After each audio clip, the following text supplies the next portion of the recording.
you work with some of the biggest names in the movie industry. We even have some pics of you with Kevin Hart, Dennis Quaid, Tyler Perry, and others. We can put those up. So when working on any of them, these massive projects with these megastars, would you ever let any of them know that you're conservative? And do you find that there are other conservatives quietly working in the movie industry? Right. Yes. To answer the second part of the question, there are more people in the industry than even you might imagine that are conservative. But before I answer the first part of that question, let me give you just a little bit of background about where I came to where I am, and then I can answer the first part of the question. Um, I come from a very wise family who always said for generations, politics is you keep it to your chest, right? It's private. You talk about even amongst the family. We really didn't talk about it that much. And I'm fairly old. I'm a half a century old, so I've been around for a minute.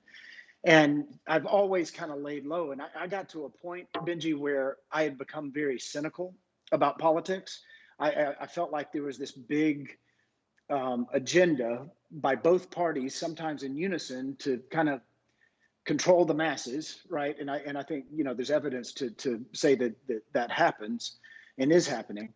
But I always stayed out of it, and I've got very strong beliefs. I lean conservative on many issues. I lean very liberal, and I don't really like those terms, but I'm more liberal on other social issues, right? But it got to the point when Donald Trump became president that there was all this talk of him colluding with Russia. And I sat back. I didn't say anything because I thought if this guy, who I never really paid attention to in my entire life, I never watched the Apprentice or any of those shows that he did. He was a celebrity and a rich guy, and that's that. And then all of a sudden, he's our president. Well, I sat back with those accusations of Russian collusion were going on, and I got information from everywhere that I could. Yes, CNN, MSNBC, Fox, whatever. And I laid back for 2 years, didn't really open my mouth about much of anything. And when the Mueller report came out and there were no indictments, and I know the other side wants to say, well, there were these many gazillion indictments.